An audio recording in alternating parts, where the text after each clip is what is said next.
నమస్తే. తెలంగాణ రాజకీయం మొత్తం కల్వకుంట్ల ఫ్యామిలీ చుట్టూ తిరుగుతా ఉంది. ఈరోజు కల్వకుంట్ల కవిత గారు మీడియా మిత్రులతోని చిట్‌చాట్ చేస్తూ బీఆర్ఎస్‌ను బీజేపీలోకి విలీనం చేసే కుట్ర జరుగుతా ఉందని పేర్కొంది. దానిలో భాగంగానే అనేక కుట్ర కోణాలు జరుగుతా ఉన్నాయి.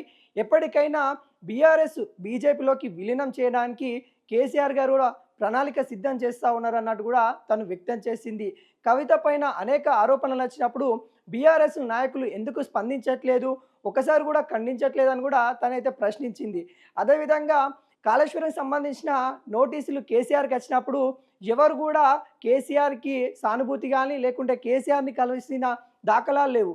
అదే కేటీఆర్కి ఈ కార్ రేసింగ్లో సంబంధించిన నోటీసులు వచ్చినప్పుడు ప్రతి ఒక్కరు కూడా మరి కేటీఆర్ని కలిశారు అన్నట్టు కూడా తను వ్యక్తం చేసింది.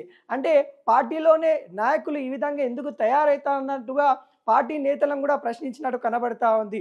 అదేవిధంగా తను జైల్లో ఉన్నప్పుడు కూడా బీజేపీకి సంబంధించిన నేతలు ఈ ఏదైతే ప్రణాళిక ఏదైతే ఉందో బీఆర్ఎస్ని బీజేపీలో విలీనం చేసే ప్రణాళిక అప్పుడే బయటికి వచ్చింది, నేను ఖండించానన్నట్టు కూడా కవిత గారు వ్యక్తం చేశారు. అదేవిధంగా తను జైలుకి వెళ్ళే సమయంలో కూడా ఎమ్మెల్సీ పదవికి బీఆర్ఎస్కు పార్టీకి రాజీనామా చేసి వెళ్తానన్నట్టు కూడా తను వ్యక్తం చేసింది. కానీ అప్పుడున్న పరిణామాలు కేసీఆర్ గారు వద్దని చెప్పడం వల్ల తను రాజీనామా చేయలేదు అన్నట్టు కూడా తను స్పష్టంగా వెల్లడించినట్టు కూడా తెలుస్తూ ఉంది. అదేవిధంగా కాంగ్రెస్ పార్టీ నుండి రాయబారి వస్తూ ఉందన్నట్టు కూడా అనేక పత్రికల్లో మీడియాలలో వస్తూ ఉన్న వాటికి కూడా క్లారిటీ ఇచ్చే ప్రయత్నం కూడా చేసింది. కాంగ్రెస్ పార్టీ మునిగిపోయే నావా, అలాంటి పార్టీలోకి నేను ఎందుకు వెళ్తాను అన్నట్టు కూడా తను క్లారిటీ ఇచ్చినట్టు కూడా తెలుస్తూ ఉంది. గత కొద్ది రోజులు కూడా కవిత గారు కాంగ్రెస్లోకి వెళ్తూ ఉన్నారు, కాంగ్రెస్ పార్టీలో తనకి ముఖ్య పదవి ఇవ్వబోతూ ఉన్నారు, హోమ్ మినిస్టర్ లాంటి పదవి ఇవ్వబోతూ ఉన్నారు అన్నట్టు కూడా కొంత వదంతులు వచ్చినప్పటికి కూడా వాటిని ఖండించడం అయితే జరిగింది. అదేవిధంగా ఈరోజు భారీ ఎత్తున 6 ఎమ్మెల్యేలను తీసుకొని కవిత గారు కాంగ్రెస్కి వెళ్తూ ఉన్నట్టు కూడా ఒక వార్త అయితే బాగా గట్టిగా వినిపిస్తూ ఉంది. కానీ దాంట్లో ఎటువంటి నిజం లేదని కల్వకుంట్ల కవిత గారు చెప్పడం అయితే జరిగింది. కానీ బీఆర్ఎస్ బీజేపీలోకి విలీనం అనే ముచ్చట కూడా భారీ స్థాయిగా కొంత చర్చించేదగ్గ విషయం అన్నట్టు కూడా చెప్పుకోవచ్చు. ఎందుకంటే ఇక్కడ స్థానికంగా బీజేపీలో ఉన్న లీడర్స్ ఎంతవరకు బీఆర్ఎస్ని రిసీవ్ చేసుకుంటారో మనం ఆలోచించినప్పటికీ ముమ్మాటికి అందరూ ససేమీరా అంటారు. ఎవరు కూడా ఒప్పుకొని తరుణం అయితే కనబడతా ఉంది. ఇక్కడున్న బీజేపీ లీడర్స్ కూడా కేసీఆర్ అన్న కల్వకుంట్ల ఫ్యామిలీ అన్న కూడా ఎవరికి పడదు. అలాంటి కల్వకుంట్ల ఫ్యామిలీ బీజేపీలోకి వస్తే మటుకు ఇక్కడున్న బీజేపీ లీడర్స్ అంతా ఎవరి దారి వారు వెళ్ళే తరుణం అయితే కనబడతా ఉంది.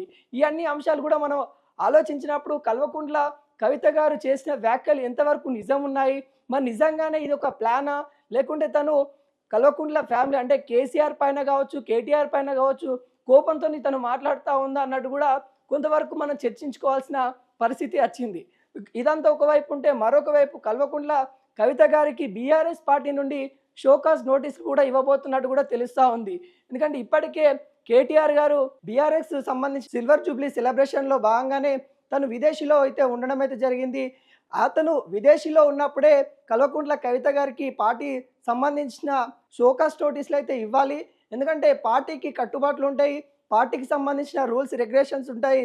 తను పార్టీలోనే ఉంటూ పార్టీకి వ్యతిరేకంగా కొన్ని చర్యలు చేస్తూ ఉంది కాబట్టి కేటీఆర్ ఇండియాకి రాకముందుకే తనకు నోటీసులు ఇవ్వాలన్నట్టు కూడా బీఆర్ఎస్ అధిష్టానం అయితే ఫిక్స్ అయినట్టు కూడా తెలుస్తూ ఉంది.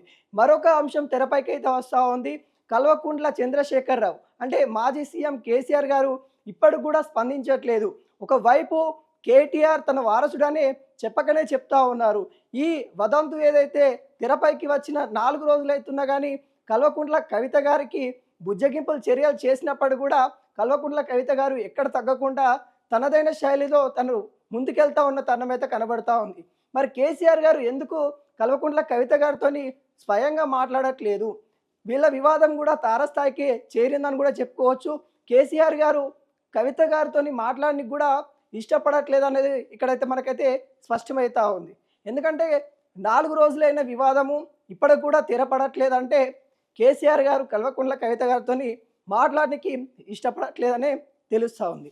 ఇవన్నీ అంశాలు మనం గమనించినప్పుడైతే ఖచ్చితంగా బీఆర్ఎస్కి వారసుడు కేటీఆర్ అన్నట్టే గట్టిగా వినిపిస్తూ ఉంది.